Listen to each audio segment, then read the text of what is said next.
This close call. This story is from my maternal grandparents' wedding, and my mom loves telling it.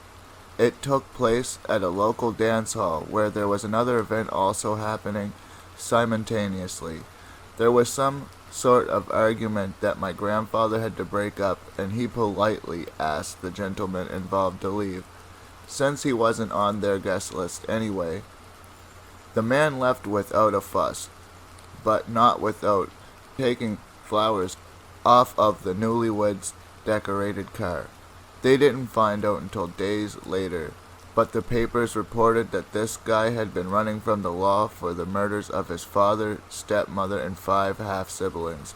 He ended up being the last ever person to be hung in Alberta, Canada. This spooky prediction. When I was a toddler, I never went to bed without being read a story. One night, I was in bed getting ready to sleep, and my mom came in to read me a book she had just purchased. I insisted that my aunt, her sister, had already read it to me. My mom told me that it was impossible since my aunt lived in New York and we were in Washington, D.C. At the time, then the phone rang. It was my grandparents calling to let my mom know that my aunt had died. This haunted house. My mom grew up in a small house with her parents and 4 brothers. Every night for 4 years, a car would pull up outside, and men would come inside the house, but my mom was the only one who saw them. They'd look around, play a few notes on the piano, open drawers and cupboards, and leave. When my mom finally convinced my grandparents that this was happening, my grandpa walked through the house with a candle and prayed. The men never returned after that. 20 years later, my parents, my brother, and I moved into the house next door. My brother was around too when every night he'd scream and say that there was a man looking in his window. His window was way too high up for this to be possible, but his room faced directly into my mom's childhood room across the yard. And finally, this diving ghost.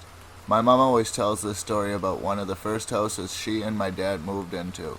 Whenever she would empty the dishwasher in the kitchen, at night she could see someone outside the window watching her. But when she would look in that direction, there was no one there. One afternoon, my parents had a few friends over, and they headed out to get dinner. One of their friends complained about being cold, so my dad said that he could go borrow a jacket. He just had to go upstairs in the bedroom. The guy went in alone to grab it. He was taking a little long, so my mom went in the house to check on him, and he came barreling down the stairs, white in the face. When my mom asked if he was okay, he said that after grabbing the jacket, he went into the hallway and saw a man at the end of the hallway dressed in old diving gear with a metal helmet and boots. My parents moved out shortly after that. This strange sighting. My dad always tells the story of how, a year after my great-grandmother's death, my grandma died. After her funeral, my parents stayed at her house in the middle of night. My father suddenly woke up and saw a shadowy figure that looked like my late grandma walk across the room before disappearing into thin air. This criminal discovery. Most of my family doesn't know this story, but since my mom is in charge of the genealogical records, I've heard it from her many times. Basically, my great-great-great-grandma had a daughter, and she found out her daughter was being mistreated by her husband. So they did what any logical Canadians would do. They both took axes and hacked them to death. I'm talking dismemberment level hacking here. They were then tied and hanged for the murder, but this still makes them my most interesting relatives.